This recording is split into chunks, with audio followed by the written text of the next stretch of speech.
Vamos a repasar el texto bíblico, un texto muy conocido por cada uno de nosotros, que hemos estado leyéndolo casi diario en estos días, y es Romanos 8, del 28 al 31. Por supuesto que ahí hay otras ideas preciosas en ese texto, ¿verdad? Y voy a pedirles que se pongan de pie un momentito para que leamos y luego vamos a orar brevemente. Dice así la palabra del Señor: sabemos que Dios dispone todas las cosas para el bien de los que le aman, a los cuales Él ha llamado de acuerdo a su propósito. A los que de antemano Dios había conocido, los destinó desde un principio ser como su Hijo, para que su Hijo fuera el primogénito entre muchos hermanos. Y a los que Dios destinó desde un principio también los llamó. Y a los que llamó, los hizo justos. Y a los que hizo justos les dio parte de su gloria. ¿Qué más podremos decir? Si Dios está a nuestro favor, nadie podrá estar en contra de nosotros. Te damos gracias, Señor, por esta preciosa promesa que nos das en tu palabra. Que todos y cada uno de los que estamos en este lugar podamos ser depositarios y beneficiarios, Señor, de esta linda promesa. Que tu Espíritu Santo nos haga entender a profundidad lo que estas palabras implican para cada uno de nosotros. Oramos en el nombre de Jesús. Amén. Puede sentarse. Dicen algunos que el libro de Romanos es el compendio de la teología cristiana. Es decir, si tomamos uno de los libros del Nuevo Testamento, en donde querramos encontrar una síntesis de la doctrina del cristianismo, el libro de Romanos es el texto indicado para encontrar esa síntesis. En este texto que estamos leyendo encontramos los principales conceptos del cristianismo. Ahí se habla, dice que Dios hace que todas las cosas cooperen para el bien de aquellos que le aman. Ahí se habla entonces de un Dios que tiene todo bajo su control. Un Dios que tiene todo. Un Dios que conoce cada uno de los detalles de nuestra vida. Y cada uno de los detalles de toda la creación. Eso que nos dicen los científicos del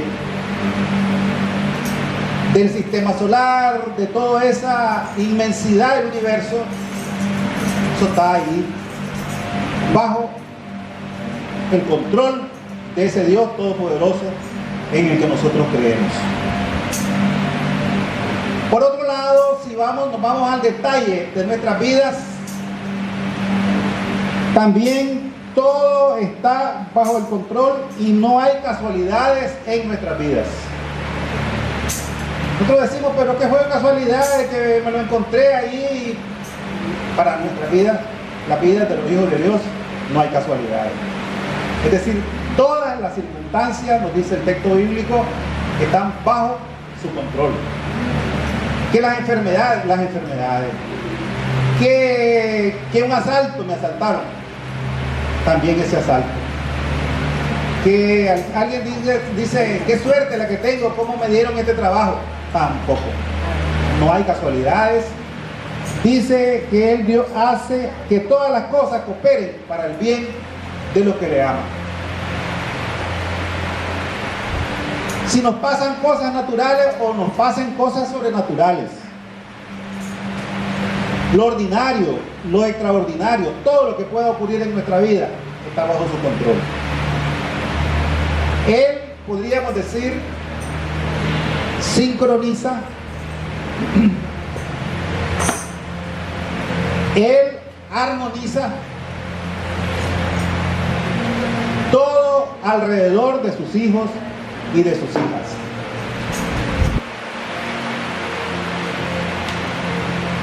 Él, vamos a decir, trabaja en cada una de nuestras circunstancias. Entonces, cuando nosotros nos preguntamos por qué ocurren cosas malas, por qué creyentes, devotos, fieles al Señor, padecen enfermedades mortales, como el cáncer y otras enfermedades, nosotros nos preguntamos por qué. ¿Será que Dios no tiene el control? ¿Será que Dios no sabe? Este texto bíblico nos dice que Él tiene el control y que Él sabe.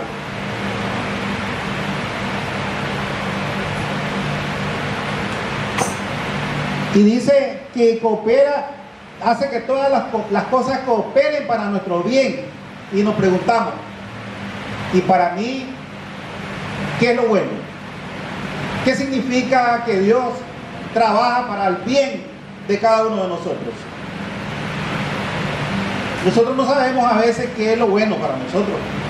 Nuestro conocimiento es limitado, pero Dios conoce qué es lo bueno para nosotros. Podemos entonces confiar en su capacidad de saber qué es lo bueno para nosotros. La otra idea que está en este texto es que a los que aman a Dios, y aquí vamos a tocar un asunto muy delicado. ¿Podemos nosotros amar a Dios? No sé, pedí un poquito de agua o un poquito más de audio porque no siento el feedback. Escucha bien. Lo que nos hace falta es un monitor, ¿no? para no estar gritando. Este asunto de amar a Dios, ¿cuántos de los que están aquí aman a Dios?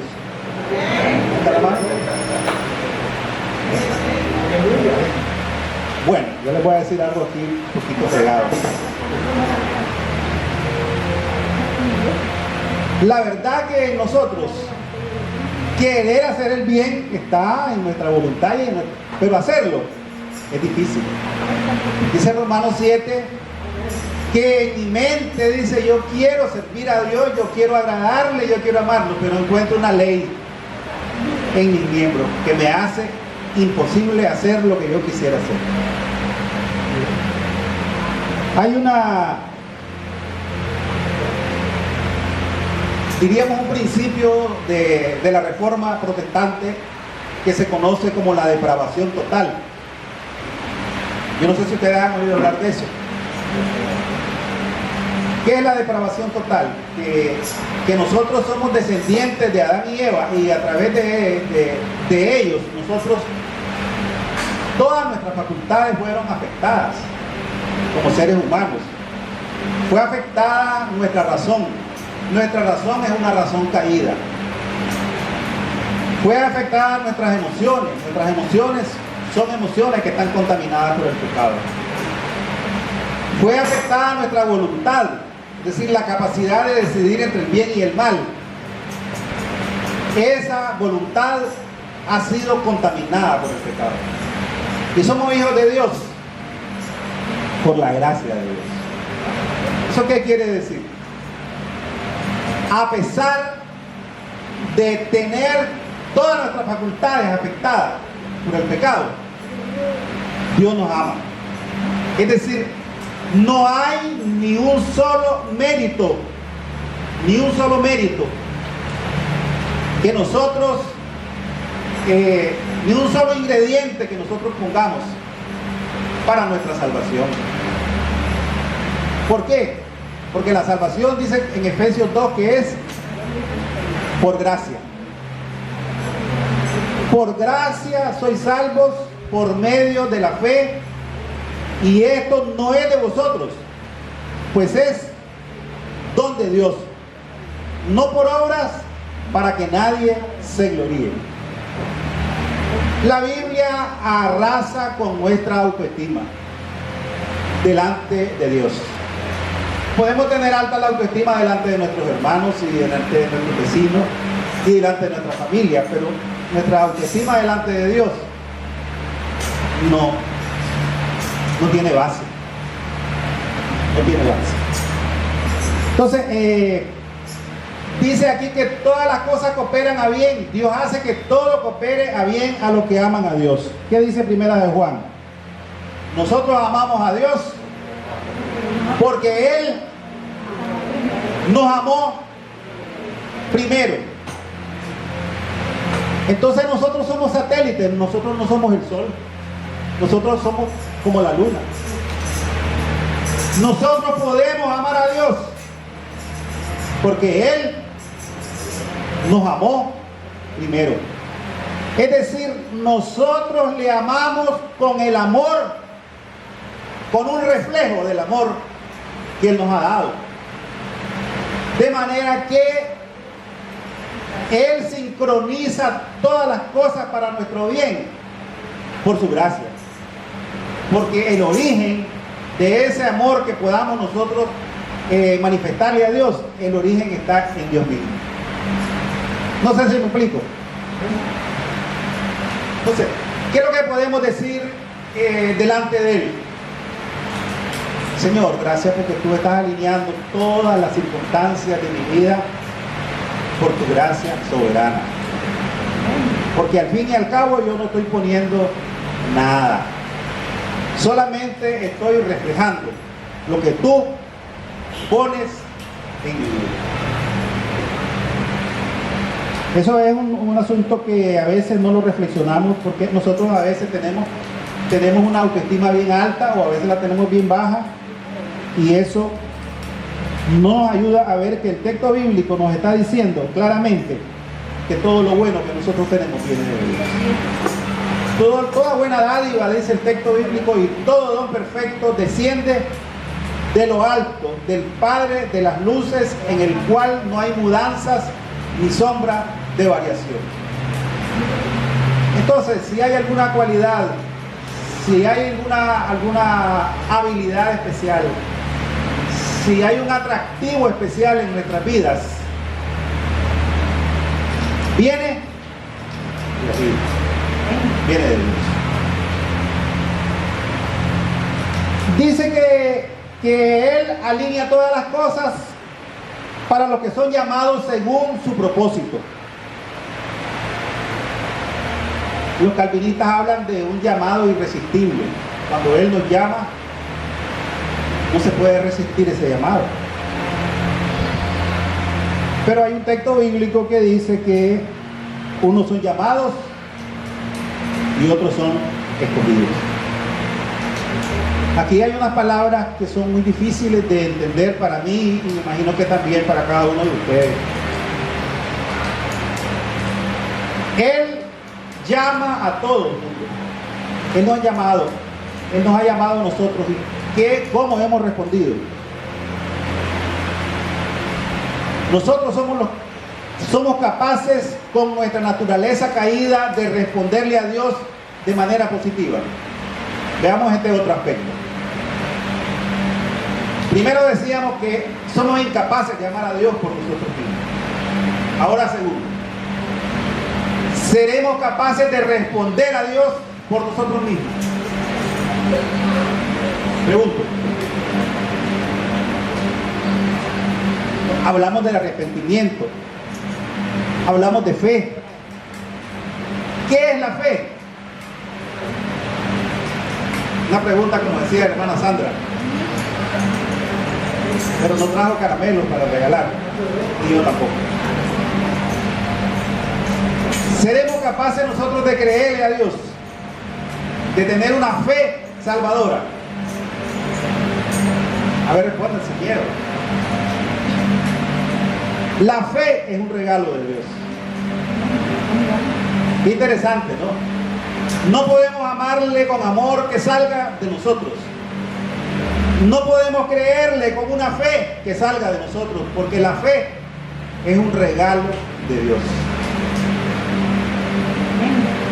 Es un regalo de Él. Dice un texto: sin fe es imposible agradar a Dios. Pero Él es el autor, dice el texto también, y consumador de la fe, dice el libro de Hebreos. El mismo libro de Hebreos dice que Él es el autor y consumador de la fe.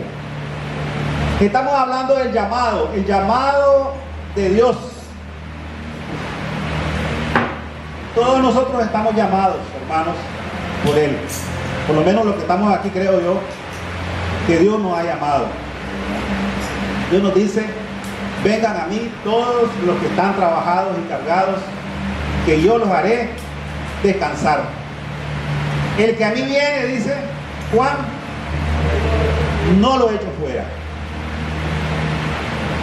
Qué fácil, ¿verdad?, que nosotros vemos este asunto. Pero como en nuestra naturaleza no existe la inclinación de responder positivamente a un llamado de Dios, ¿de dónde viene esa respuesta? También Dios la pone. ¿Y saben quién es el que convence de pecado, de justicia y de juicio? ¿Quién es el que convence nuestro corazón para que le respondamos positivamente a Dios? Ese es un trabajo de la tercera persona de la Trinidad. Quiere decir que todo lo que nosotros podemos hacer para agradar a Dios viene de Dios. Quiere decir que la salvación, la vida eterna, las promesas de Dios descansan en su gracia, descansan en su amor. ¿Qué podemos nosotros ofrecerle que Él realmente necesite? Nada. ¿Qué cosa buena podemos ofrecerle que realmente mueva su corazón? Solamente aquello que Él ha puesto en nuestras vidas, a través del Padre, a través del Hijo y a través del Espíritu Santo. Entonces su llamado es irresistible para aquellos que han sido escogidos. También esa es otra palabra que aparece aquí.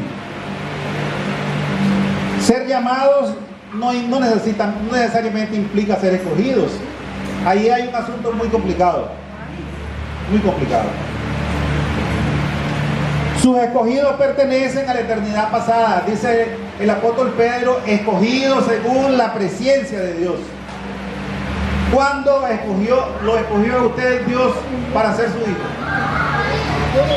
Una pregunta. ¿Cuándo nos escogió el Señor para ser sus hijos? ¿Cuándo? ¿Qué dice la Biblia? El apóstol Pablo dice: desde el vientre de mi madre, dice que dice el Salmo 139, oh Señor, tú me has examinado y conocido. Mi embrión vieron tus ojos, y en tu libro estaban escritas todas aquellas cosas que fueron luego formadas, sin faltar una de ellas. ¿Cuándo lo escogió a usted el Señor? ¿Qué es lo que hemos leído en la palabra? Desde la eternidad pasada. La hermana Sandra, la hermana Consuelito, la hermana María Jesús. ¿Cuándo las escogió a ustedes el Señor? Desde la eternidad pasada. ¿Por qué? Porque nosotros creemos en un Dios omnisciente, que todo lo sabe, que sabe el fin desde el comienzo, que Él conocía nuestra vida, los detalles de nuestra vida. Esos 48 años de Félix, el Señor los conocería en la eternidad pasada. Sí, los conocía. Es Dios. Nosotros no creemos en un Dios que está en progreso, en un Dios que está aprendiendo. No creemos en un Dios que se va construyendo con la historia. Nosotros creemos en un Dios que es eterno, que es eterno y que desde la eternidad nos escogió para su gloria.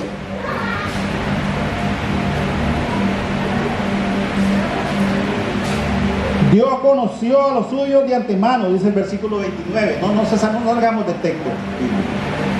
Dios conoció a los suyos de antemano.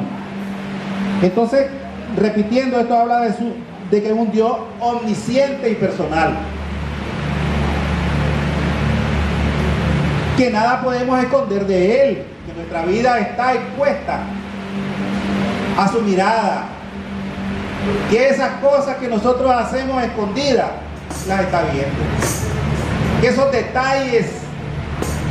detalles incómodos que hay en nuestra existencia, yo creo que todos nosotros tenemos detalles de los cuales quisiéramos borrar del disco duro de nuestra vida. Esos detalles que quisiéramos borrar del disco duro de nuestra vida, Él los conoce. ¿Qué podemos nosotros esconder? ¿A dónde huiré de tu presencia?, dice el salmista. Si tomare las alas del alba, si me metiera en la oscuridad, dice, aún la oscuridad resplandece alrededor de mí en tu presencia. No hay un lugar donde se pueda uno. Entonces, Él nos conoció y a esos que conoció, los llamó. Y a esos que conoció, Él escogió para sí. Y aquí viene una pregunta y un tema también bastante difícil. ¿Qué significa que Él nos eligió para que llegáramos a ser como su hijo? ¿Qué cosa es elegir? Pensemos un momento en esto. Imagino que la Consolito eligió a Iván. ¿O sería Iván el que eligió a la Consolito? Los dos dicen, qué casualidad, ¿verdad? Esas son casualidades. Son casualidades. Yo no sé cómo fue con nosotros, ¿verdad? Pero mejor no digo nada. ¿Quién eligió a Yayadira? ¿Don Santos o Don Santos a Yayadira? Don Santos dice que le eligió. Y ella dice que sí. ¿Quiere decir que habían otras opciones? Consolito, ¿habían otras opciones? Sí, dice, óigala. Habían otras opciones. Yo no sé, no miro la Irma, ¿verdad? Por aquí, pero no sé cómo fue ese asunto. Ahora que no está, puede hablar. Por lo menos no la veo así. Bueno, lo que quiero decir, hermanos, en esto es que Dios nos eligió entre muchos. Miren que esto puede producirnos a nosotros un sentimiento encontrado. Quiere decir que Dios no eligió a algunos. Dice en Romanos, a Jacob amé y aborrecí a Esaú. ¿Qué tema más difícil de la elección? Este tema de la elección es un tema muy difícil que presenta el libro de Romanos en este capítulo, en esta síntesis de la doctrina cristiana. Pero podemos decir esta mañana, gracias Señor por haberme escogido. ¿Cuántos pueden decir eso? Tenemos seguridad.